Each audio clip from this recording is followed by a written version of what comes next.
رسول اللہ صلی اللہ علیہ وآلہ وسلم نے ارشاد فرمایا، سخی انسان جو اللہ کے راہ میں خرچ کرنے والا ہے، جو اللہ تعالیٰ کے راستے میں اپنا مال خرچ کرتا ہے، ایسا انسان اللہ کے قریب ہو جاتا ہے۔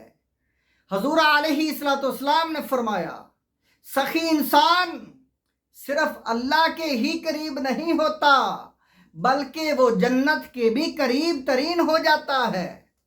اور پھر فرمایا، خوشخبری دی، فرمایا سخی انسان عوام الناس کے بھی قریب ہو جاتا ہے، اور بخیل انسان، کنجوس بخیل انسان فرمایا اللہ سے دور چلا جاتا ہے، یعنی اللہ کی رحمت سے دور ہو جاتا ہے۔ اور بخیل انسان فرمایا لوگوں سے بھی دور چلا جاتا ہے، متنفر ہو جاتے ہیں لوگ اس سے۔ اور بخیل انسان جنت سے دور دوزخ کے قریب چلا جاتا ہے، جہنم کے قریب چلا جاتا ہے۔ حضور علیہ السلام نے سخی انسان کی تعریف بیان کرتے ہوئے اور سخاوت کے فضائل بیان کرتے ہوئے حضور علیہ السلام نے فرمایا، بخاری اور مسلم کے حدیث پاک آپ سن رہے ہیں، حدیث پاک آپ کے سامنے ہے۔ حضرت ابو ہریرہ رضی اللہ تعالیٰ عنہ آپ راوی ہیں۔ حضور علیہ السلام نے فرمایا، کتاب الزکوٰۃ بخاری شریف کا باب ہے، اور باب الرؤیا فی الصدقہ یہ باب ہے، اور حدیث نمبر ہے 1344۔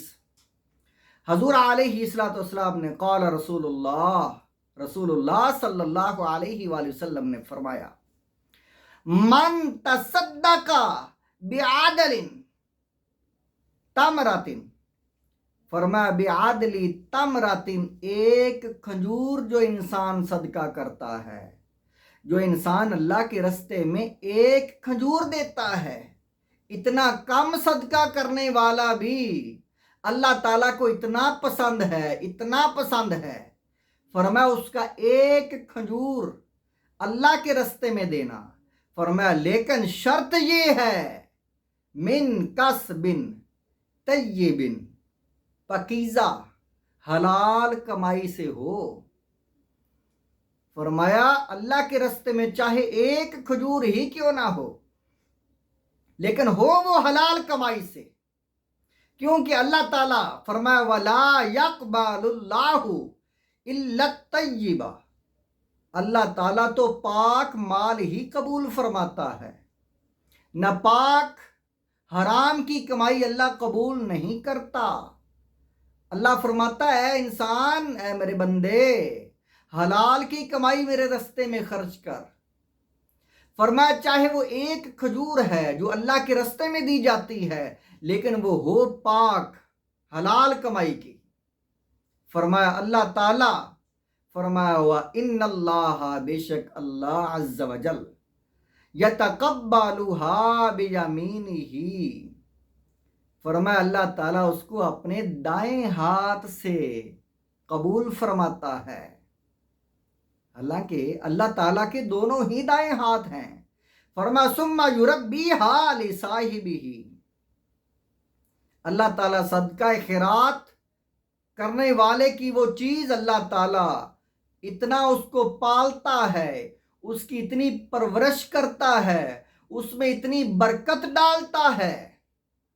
فرمایا کما یربی احدکم فلوہ، جیسا کہ انسان جو ہے، انسان پالتا ہے جانور کے بچے کو، فرمایا جیسا کہ تم پالتے ہو، بچڑے کو پالتے ہو، گائے کے بچے کو جیسے تم پالتے ہو، فرمایا اس طرح اللہ تعالیٰ اس کی پرورش فرماتا ہے، یعنی اتنی برکت ڈال دیتا ہے اس میں۔ وہ ایک کھجور جو اللہ کے راستے میں حلال کی کمائی کی دی ہے، اس میں اتنی برکت، کتنی؟ حضور علیہ السلام نے فرمایا حتی تکون مثل الجبل، یہاں تک کہ وہ ایک کھجور پہاڑ کی مانند ہو جاتی ہے، پہاڑ کی طرح وہ ایک کھجور وزنی ہو جاتی ہے۔ اللہ کے رستے میں حلال کمائی سے خرچ کرنا، وہ اتنا سا مال، وہ اتنی کھجور پہاڑ کی طرح ہو جاتی ہے۔ اللہ تعالیٰ دائیں ہاتھ سے قبول کرتا ہے اور اس کی ایسی پرورش کرتا ہے۔ اللہ تعالیٰ ہم سب کو حلال کمائی سے اللہ کے رستے میں خرچ کرنے کی توفیق عطا فرمائے۔